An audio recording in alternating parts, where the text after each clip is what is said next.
Not natural. ठीक है, ये नेचुरल फिनोमिना नहीं है, ये आपकी बॉडी के लिए रिक्वायर्ड नहीं है, अनवांटेड है। आपकी बॉडी को रिक्वायर्ड नहीं है कि बॉडी में नेक्रोसिस डेवलप हो। ठीक है, so this is unwanted phenomena. Next, these are the different effects. Apoptosis for your body, it is beneficial phenomena. ठीक है, अगर एपोटोसिस होती है सेल्स में तो ये आपकी बॉडी के लिए बेनिफिशियल रिस्पॉन्स है बॉडी का।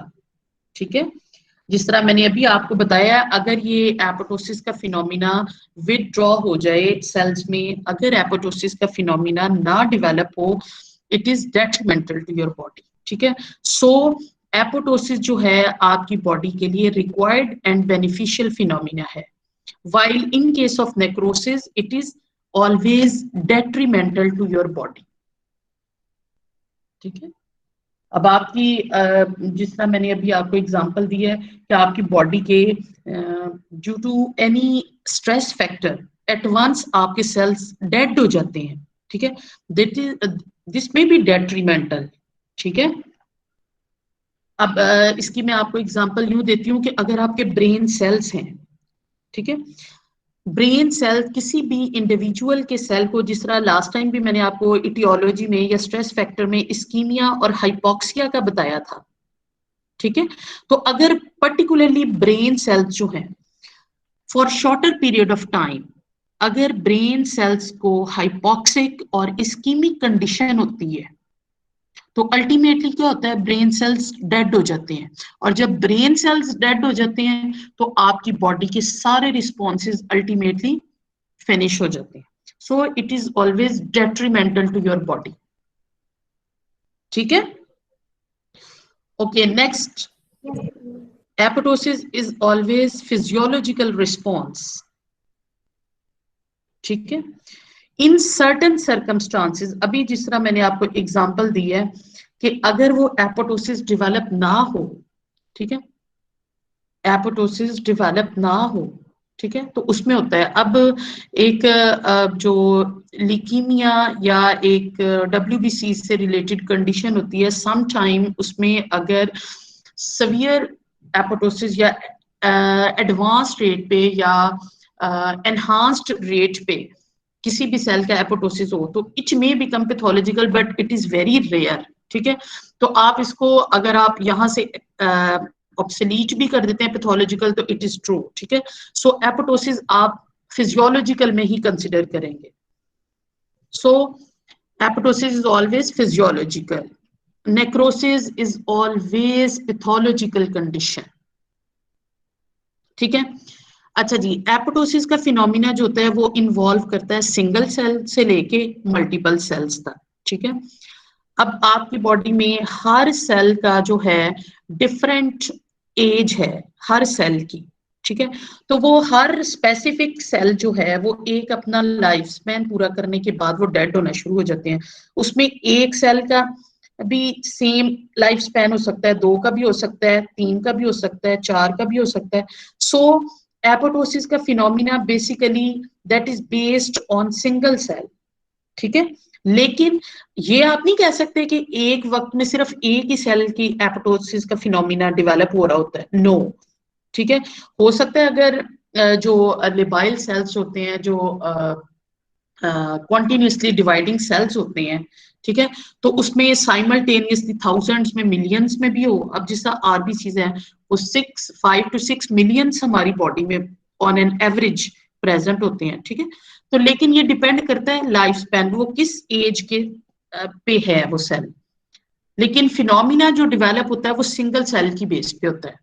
ठीक है, अच्छा जी, नेक्रोसिस जो है, नेक्रोसिस वैसे तो आप नेक्रोसिस को डिफाइन करते हैं on the basis of on the basis of cell death. ठीक है, तो मोस्टली जो नेक्रोसिस डेवलप होती है तो इसमें मल्टीपल सेल्स की इन्वॉल्वमेंट साइमल्टेनियसली प्रेजेंट होती है।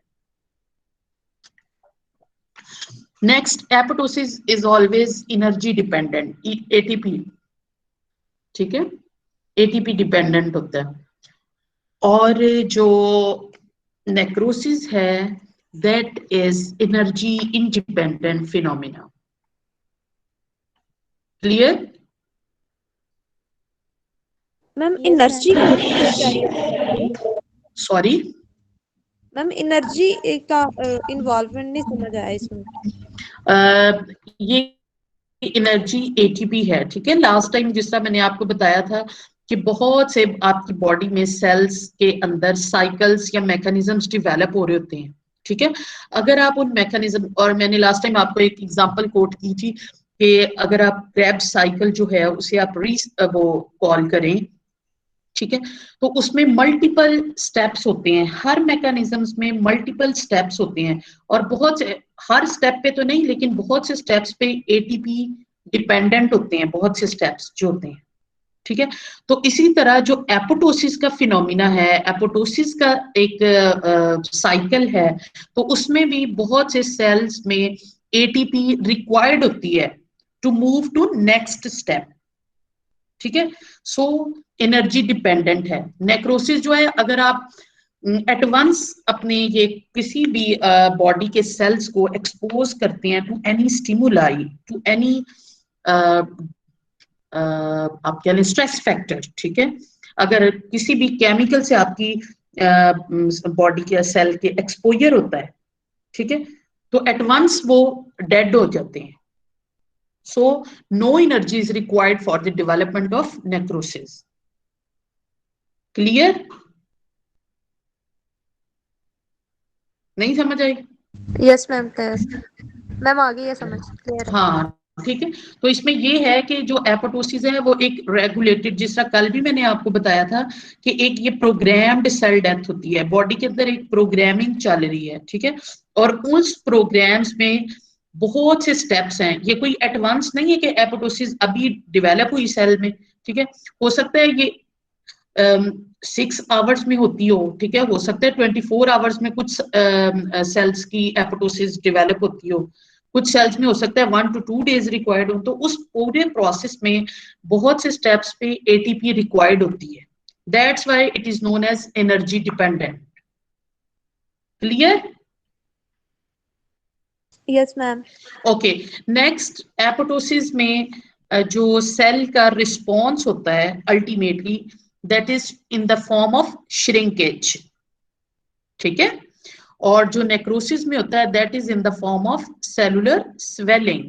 मैं अभी इसकी डायग्राम्स जो हैं वो भी आपको दिखा देती हूँ ताकि आपको ये चीज क्लियर हो जाए, ठीक है। अच्छा जी, उसमें membrane integrity maintained, membrane integrity lost, cell की स्ट्रक्चर ही लॉस्ट हो जाती है कंप्लीटली, ठीक है। अच्छा जी, अब सबसे पहले आपको मैं ये डायग्राम एक दिखा देती हूँ, उसमें आप सेल स्वेलिंग जो है वो आप देख सकते हैं। अगर आप इस पिक्चर को गौर से देखें तो आपको, जब आप विजुलाइज इस स्लाइड को करते हैं तो आपको दो एरियाज नजर आते हैं, ठीक है। अगर आप डिमार्केशन इस स्लाइड की करते हैं यहां से यहां तक, ठीक है, एक आपकी राइट साइड पे और एक आपकी लेफ्ट साइड पे नजर आ रहा है एरिया, जो डिफरेंस नजर आ रहा है आपको अपेरेंटली, ठीक है।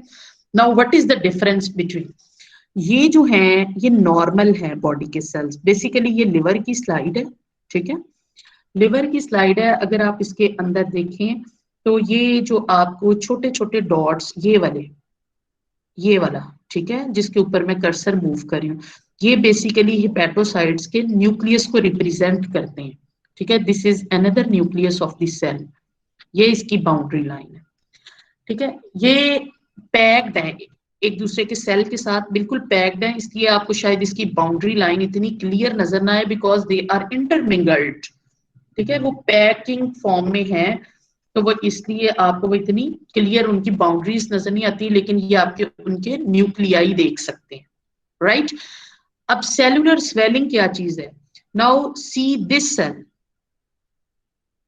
सी द सेल ऑफ, ठीक है, इसके अंदर आप देखें एक न्यूक्लियस आपको नजर आ रहा है और आपको क्लियर कट इसकी ये वाली बाउंड्री भी नजर आ रही है, ठीक है, और उसके अंदर आपको एक न्यूक्लियस भी नजर आ रहा है और वेरी क्लियर साइटोप्लाज्म भी यू कैन विजुअलाइज, ठीक है। So this is cellular swelling, इसी तरह अगर आप यहां पर भी देखते हैं, दिस इज अनदर सेल, ठीक है। इसका आप साइज का कंपैरिजन कर सकते हैं इन सेल्स के साथ। अगर आप इस सेल को देखते हैं ना, ये इसकी बाउंड्री है और इसकी बिल्कुल बाउंड्री दूसरे सेल के साथ अटैच्ड है कि वो इतनी क्लियर नहीं है, ठीक है, आप डिफरेंशिएट नहीं कर सकते। बट इन दिस एरिया, ठीक है, जहां पर ये नेक्रोसिस डेवलप हुई है, यहाँ पर आप क्लियर कट सेल की देख सकते हैं। ये देखें, जहां पर मैं कर्सर मूव कर रही हूँ, this is the boundary of one hepatocyte, ठीक है, and you can see a hazy or fizzy nucleus in it. This is an example of cellular swelling. हाँ जी, क्लियर है? Yes ma'am. डिफरेंस पता चल गया कि सेलुलर स्वेलिंग को आप कैसे आइडेंटिफाई करते हैं? Yes ma'am. Okay, next. अच्छा जी, नेक्स्ट है differential features of apoptosis and necrosis, ठीक है। ये मैंने आपको बता दिया कि इसमें सिंगल सेल की इन्वॉल्वमेंट होती है, ये ग्रुप्स जो एडजेसेंट सेल्स या नेबरिंग सेल्स होते हैं उनको भी इन्वॉल्व करते हैं। अच्छा, नेक्स्ट जो फैक्टर है among the apoptosis and necrosis is no inflammatory response, ठीक है। जब भी किसी सेल की, देखिए हमारी बॉडी में जो एपोप्टोसिस हो रहा है, हमें नहीं पता हमारे इस टाइम कौन से सेल्स सिंथेसाइज हो रहे हैं और राइट नाउ हमारे कौन से सेल्स जो हैं वो एपोप्टोसिस के थ्रू पास ऑन हो रहे हैं, वी डोंट नो, ठीक है। सो हम कैसे पता चलते हैं? कोई हमारी बॉडी को इन्फ्लेमेटरी रिस्पॉन्स शो नहीं होता, लेकिन जब भी नेक्रोसिस होती है, ठीक है, जब भी हमारी बॉडी के सेल्स की एक्सीडेंटल सेल डेथ होती है, तो no doubt our body can feel, ठीक है, जब हमारी स्किन बर्न होती है हम फील करते हैं, ठीक है, हमारी बॉडी पे केमिकल का एक्सपोजर होता है हम फील करते हैं, कोई स्टिंग बाइट होती है हम फील करते हैं, ठीक है। So significant inflammatory response can be seen in case of necrosis. Next, cell shrinkage और सेल स्वेलिंग, ये मैंने आपको बता भी दिया है और आपको ये पिक्चर दिखा भी दिया कि how cell swelling can be observed under microscope, ठीक है। Membrane blebbing but integrity maintained, उसमें जो एपोप्टोसिस होता है वो अल्टीमेटली सेल डेड हो जाता है, लेकिन सेल श्रिंकेज के बाद वो अपनी मेंटेन तो शेप रखता है और अल्टीमेटली वो फेगोस्टाइज्ड हो जाते हैं, ठीक है। तो इसमें जो सेलुलर स्वेलिंग में या सॉरी नेक्रोसिस के रिस्पॉन्स में क्या होता है, मेम्ब्रेन की इंटेग्रिटी जो होती है वो कंप्लीटली लॉस्ट हो जाती है, उसकी स्ट्रक्चर ही डिस्टर्ब हो जाती है, सेल रप्चर ही हो जाता है कंप्लीटली, ठीक है। Next, in case of apoptosis, increase mitochondrial membrane permeability, release of pro-apoptotic proteins and formation of apoptotic bodies, ठीक है। इसमें क्या होता है, सबसे पहले क्या होता है, जब भी जिसका मैंने अभी आपको बताया ना कि एपोप्टोसिस का जो फिनोमिना होता है, तो वो कोई एक स्टेप नहीं है कि एपोप्टोसिस डेवलप हो रही है, उसमें मल्टीपल स्टेप्स हैं। जब भी एपोप्टोसिस हो रही होती है तो उसके रिस्पॉन्स में सबसे पहले pro apoptotic, pro means before, ठीक है, pro means before, apoptotic proteins जो एपोप्टोसिस, एक्सक्यूज मी एक minute, PVMC genes of disease of global economic,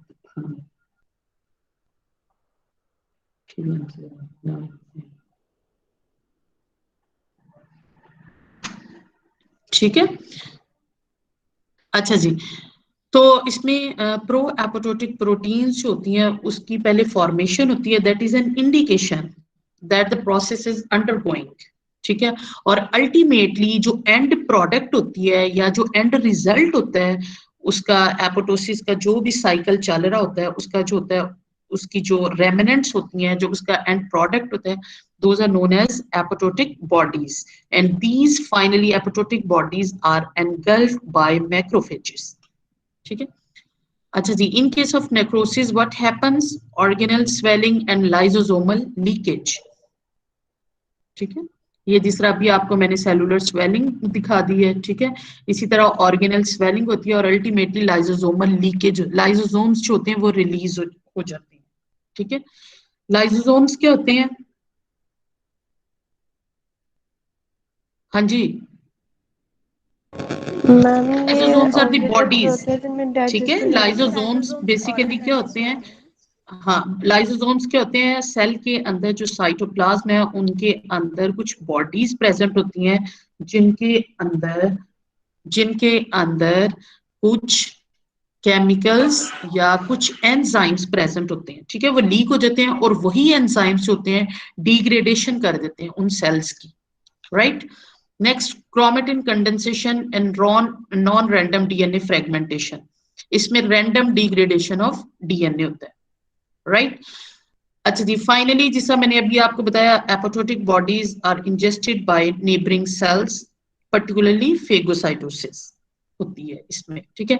लाइज्ड cells ingested by macrophages. Clear? तो ये कुछ डिफरेंसेस थे, ये आप एक दफा गो थ्रू भी हो जाइएगा। अगर फिर भी कुछ कोई चीज समझना है, you can ask. Okay, this is the flow diagram showing differences between apoptosis and necrosis. ठीक है, इसमें कोई ऐसी चीज नहीं है जो मैंने अभी आपसे डिस्कस ना की हो, लेकिन चूंकि ये डायग्रामेटिकली या वो फ्लो डायग्राम दिखाई गई है, एक दफा मैं ब्रीफली इसे डिस्कस कर लेती हूँ आपसे, ठीक है। अगर कोई चीज आपको क्लियर नहीं है, यू कैन आस्क।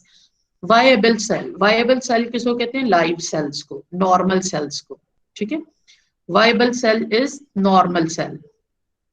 इसमें दो फिनोमिना कैसे होते हैं? एपोप्टोसिस, नेक्रोसिस, ठीक है।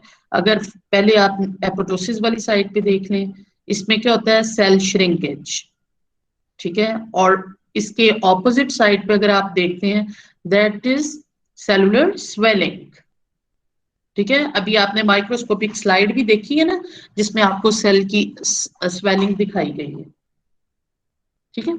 अच्छा, नाउ सेल बडिंग, जिस तरह आपने ये एफएससी में या मैट्रिक में पढ़ा होगा ना, बडिंग का फिनोमिना, ठीक है। एक बॉडी से जब वो ब्रेकअप होता है और वो अल्टीमेटली वो जो बॉडीज होती हैं वो डिस्ट्रक्ट हो जाती हैं, बर्ड्स बन जाती हैं और अल्टीमेटली वो वहां से क्लियर हो जाते हैं, ठीक है। इसी तरह लॉस ऑफ मेम्ब्रेन इंटेग्रिटी, इसकी मेम्ब्रेन की यहां पर अगर आप देखें तो वो स्ट्रक्चर ही डिस्ट्रप्ट हो जाती है, रप्चर हो जाती है, ठीक है। And finally after cell budding in case of response, apoptotic bodies formation, ठीक है। While in case of necrosis, complete cell lysis. ये टोटली इसके आप देखें इधर तो फिर भी जस्ट सेल मेम्ब्रेन की जो है इंटेग्रिटी लॉस्ट हुई है, लेकिन उसके ऑर्गेनल्स या उसके सेल की स्ट्रक्चर जो है वो मेंटेन्ड है। लेकिन अल्टीमेटली फाइनल स्टेज पे क्या होता है? कंप्लीटली सेल लाइसिस हैपन, ठीक है। Next, cellular and nuclear lysis evoke inflammatory change, और इसमें नो इन्फ्लेमेशन, ठीक है। एंड फाइनल स्टेज पे क्या होता है? In case of apoptosis, apoptotic bodies are phagocytosed. Clear? So this was all about today's lecture. If you have any question, you can ask.